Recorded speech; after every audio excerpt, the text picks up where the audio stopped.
สบายดีเนาะมื้อนี้มาพบกับข้าพเจ้านนสมัยป้องวรรณคมซึ่งว่าจะมานำเสนอเกี่ยวกับวิธีการค้นหาหรือว่าส่องหาข้อมูลแล้วก็ตัดต่อวิดีโอเพื่อไปเฮ็ดสารคดีเนาะซึ่งว่าหัวข้อของข้าพเจ้าแม่นวงแหวนของดาวเสาร์และวิชานี้แม่นสอนโดยอาจารย์ปวีสุวรรณวงศ์ซึ่งจะเป็นแนวใดนั่นแม่นเฮาจะไปติดตามพร้อมกันเลยซึ่งว่าเนาะในขั้นตอนทำอิฐก็คือการส่องหาข้อมูลการส่องหาข้อมูลแม่นเฮาจะส่องหาอยู่เว็บไซต์ก็คือเนาะเข้า Google หลังจากเข้า Google เฮาก็จะพิมพ์สิ่งที่เฮาต้องการซอกก็คือหัวข้อของเฮาในที่นี้แม่นดาวเสาร์ในการพิมพ์แม่นเฮาจะเลือกเป็นภาษาไทยหรือว่าภาษาอังกฤษ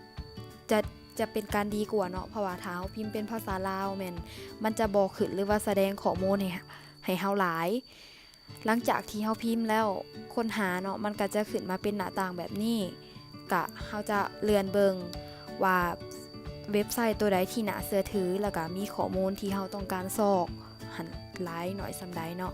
ในนี้แม่นข้าพเจ้าเลือกมาอยู่2เว็บไซต์หรือว่าค้นหาอยู่2เว็บไซต์เพราะว่าแต่ละเว็บไซต์มันก็ซ้ำกันและ2เว็บไซต์นี้ก็น่าเชื่อถือหลังจากที่เฮากดเข้าไปในเว็บไซต์นี้แล้วเนาะเฮาก็จะรอถ่ายมันประมวลผลแล้วมันก็จะขึ้นมาเป็นหน้าต่างแบบนี้เฮาก็จะเลื่อนอ่านว่ามันตรงกับสิ่งที่เฮาต้องการซอกหรือบ่เพราะว่าเว็บไซต์นี้ที่ข้าพเจ้าเลือกก็แม่นข้อมูลมันก็น่าเชื่อถือแล้วก็มีแหล่งที่มาที่ชัดเจนแล้วก็ข้อมูลก็หลายเนาะและก็ตรงกับสิ่งที่ข้าพเจ้าต้องการซอกหลังจากที่เฮาเลื่อนเบิ่งและแน่ใจว่าเฮาจะเอาเว็บไซต์นี้ไปประกอบเป็นข้อมูลในการเฮ็ดสารคดีของเฮาก็จะส่งลิงก์ของเว็บไซต์นี้ออกไปไว้อยู่บนใดบนหนึ่งคือในนี้ข้าพเจ้าเลือกส่งออกไปอยู่โน้ตเพื่อ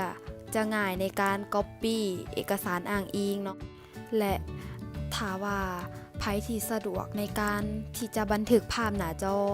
ก็สามารถบันทึกภาพหน้าจอได้คือข้าพเจ้าก็เลือกที่จะบันทึกภาพหน้าจอคือกันเพราะว่าในยามที่เฮาบ่มีอินเทอร์เน็ตแต่ถ้าเฮาต้องการที่จะเอาไปเขียนหรือเอาไปพิมพ์แล้วก็แปลเป็นภาษาลาวมันก็จะง่ายและก็สะดวกกว่าที่เฮาจะเข้าไปเบิ่งในลิงก์เมื่อเฮาบันทึกภาพหน้าจอของข้อมูลที่เฮาต้องการซอกครบถ้วนแล้วเนาะเฮาก็จะออกจาก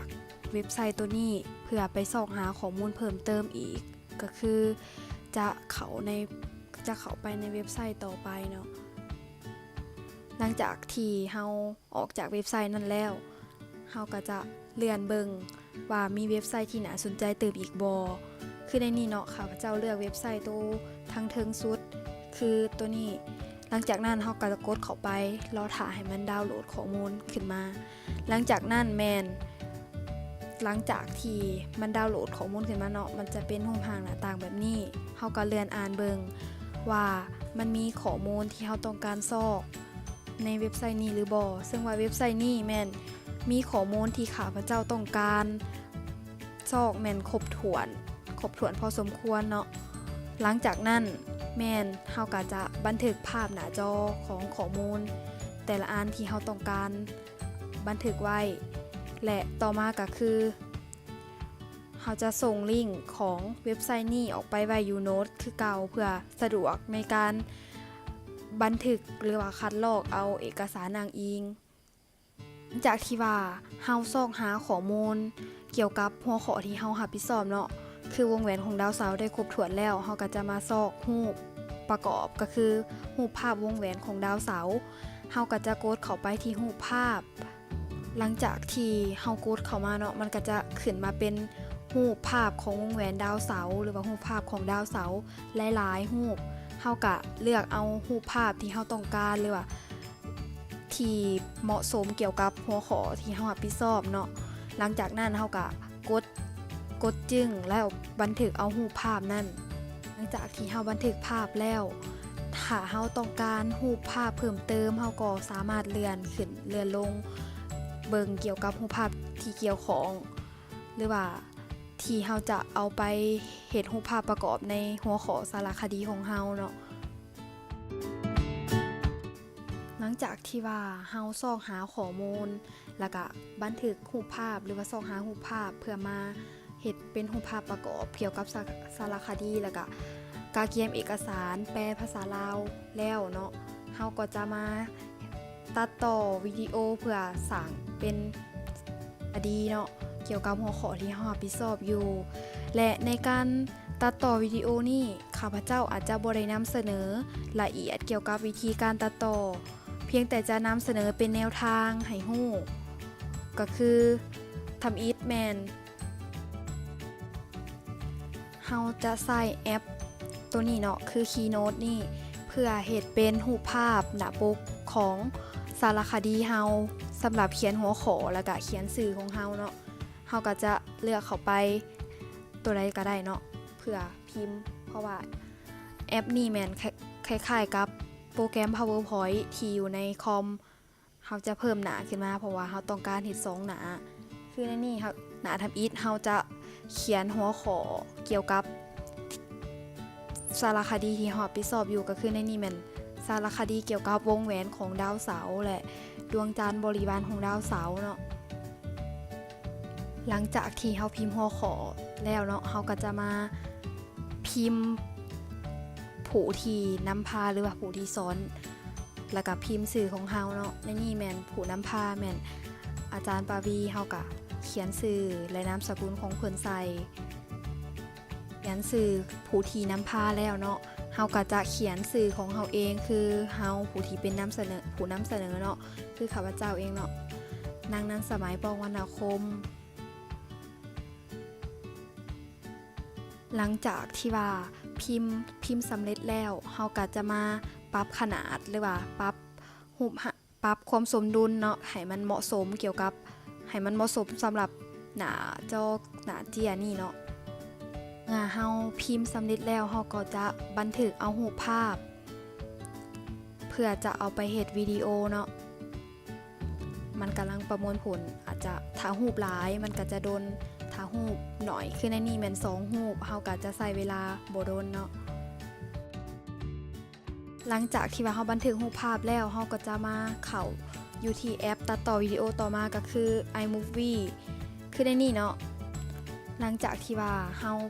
กดเข้ามาเนาะมันก็จะปรากฏให้เห็นเป็นหน้าต่างแบบนี้และต่อมาถ้าเฮาต้องการตัดต่อวิดีโอเฮาจะกดบอนกาหมายบวกนี่เนาะเฮากดบอนหมายบวกแล้วมันจะขึ้นมาเป็นบอนมีภาพยนตร์กับทางรูมเฮาจะเลือกตัวทางเทิงเนาะก็คือภาพยนตร์และหลังจากนั้นเฮาก็จะมาเลือกเอาวิดีโอหรือว่ารูปภาพที่เฮาต้องการจะมาตัดต่อนั่นออกมาเนาะจากที่ว่าเฮาเลือกรูปภาพแล้วรูปภาพและวิดีโอที่เฮาต้องการจะตัดต่อนั่นออกมาแล้วมันก็จะปรากฏมันก็จะประมวลผลแบบนี้เนาะแล้วก็จะขึ้นมาเป็นหน้าต่างแบบนี้ให้เฮาก็สามารถเลื่อนหรือว่าขยายเวลาเลื่อนเบิ่งว่าเฮาต้องการแก้ไขบอนใดถ้าเฮาต้องการจะเพิ่มเสียงหรือว่าจะสามารถอัดเสียงใส่กับวิดีโอนี้ก็ได้เนาะเฮาจะกดไปบนไม้บวกแล้วก็เลือกบนที่ว่าเสียงภาคทับเนาะมันก็จะขึ้นมาให้เฮาแบบนี้ถ้าเฮาพร้อมที่จะอัดแล้วเฮาก็ไปกดใส่บนคำว่าอัดมันก็จะบันทึกเสียงที่เฮากำลังพากอยู่เนาะซึ่งว่าในการบันทึกเสียงหรือว่าการพากเสียงของเฮาแม่นเฮาจะเลือกบอนที่บ่มีเสียงรบกวนหลายเช่นว่าเสียงพัดลมเสียงรถเสียงคนเว้าต่างๆเนาะเฮาจะเลือกบอนที่เงียบหลังจากที่ว่าเฮาพากเสียงสำเร็จแล้วถ้าเฮาต้องการเพิ่มเสียงดนตรีหรือว่าดนตรีประกอบเขาเฮาก็จะเลือกบอนเสียงแล้วเลือกบอนนี้เนาะแล้วก็กดฟังเสียงเพลงว่าตัวใดเหมาะสมที่เฮาจะเอาไปประกอบเป็นดนตรีเกี่ยวกับสารคดีเฮาก็สามารถกดฟังเนาะแล้วก็เลือกใส่แล้วมันก็จะขึ้นมาแบบนี้หลังจากที่ว่าเนาะเฮาใส่เสียงพากย์ใส่เสียงดนตรีประกอบการตัดต่อวิดีโอของเฮาก็สำเร็จเนาะและเฮาก็จะบันทึกเอาวิดีโอก็คือจะกดเข้าไปบนที่มีการลูกศรนั่นแล้วก็จะบันทึกวิดีโอเนาะคือเฮาจะสามารถเลือกความละเอียดของรูปภาพหรือว่ารูปวิดีโอนั่นคือเฮาจะเลือกอยู่ HD 720เนาะหลังจากที่เฮาบันทึกแล้วมันก็จะทำการประมวลผลอาจจะใช้เวลาน้อยหนึ่งเมื่อเฮาบันทึกหรือว่าตัดต่อวิดีโอสำเร็จแล้วเนาะเฮาก็จะมาอัพลง YouTube ก็คือเฮาจะเข้ามาอยู่ YouTube เนาะมันจะขึ้นมาเป็นหน้าต่างนี้และเฮาก็จะมาเข้าสู่ระบบบัญชี Google เนาะคือในนี้แม่นบัญชีของข้าพเจ้าและหลังจากนั้นแม่นเฮาจะมากดบอนที่เป็นกราฟวิดีโอนี่ก็จะเลือกเอาวิดีโอที่เฮาตัดต่อหรือว่าจะเอาตัวสารคดีที่เฮานั่นเนาะขึ้นมาแล้วก็เฮาจะเขียนหัวข้อขึ้นในนี้หัวข้อของข้าพเจ้าแม่นวงแหวนของดาวเสาร์เนาะแล้วก็ดวงจันทร์บริวารเฮาก็จะบอนนี้เฮาจะเขียนเป็นหัวข้อหลังจากที่เฮาเขียนเป็นหัวข้อแล้วเนาะเฮาก็จะมาเขียนอยู่บนคำอธิบายซึ่งว่าในบนคำอธิบายนี่แม่นเฮาจะเขียนคำเว้าที่เฮาหรือว่าข้อมูลที่เฮาเอามาหั่นแหละเนาะซึ่งว่าข้อมูลที่เฮาได้เอามาหรือว่าเอกสารนั้นแม่นเฮาจะพิมพ์ไว้อยู่บนโน้ตต่างหากแล้วจึงเอามาวางใส่กับบอนนี่เนาะเมื่อเฮาวางข้อมูลที่เฮาเอามาเนาะหรือว่าวางคำอธิบายแล้วเฮาก็จะมาคัดลอกเอาเอกสารอ้างอิงเนาะซึ่งว่าในเอกสารอ้างอิงของเฮาแม่นเอามาจาก2เว็บไซต์เฮาก็คัดลอกเอา2เว็บไซต์เนาะเพื่อไปวางใส่อยู่หลุมกล่องคำอธิบายของ YouTube นั่นเนาะเมื่อเฮาวางเอกสารอ้างอิงแล้วถือว่าเป็นการสำเร็จเฮาก็จะอัปโหลดเนาะอาจจะใช้เวลาโดนเต๋อเพื่อที่จะทำการประมวลผลต่างๆในการเทศสารคดีอัพลง YouTube ของเฮาก็แม่นได้สำเร็จลงเพียงแต่เท่านี้เนาะ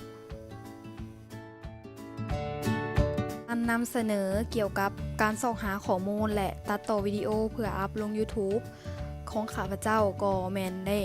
หมดเพียงเท่านี้เนาะซึ่งว่ามีหยังบ่เข้าใจก็สามารถพิมพ์ลงกล่องคอมเมนต์นี้ได้และถ้าผิดพลาดประการใดหรือว่าเว้า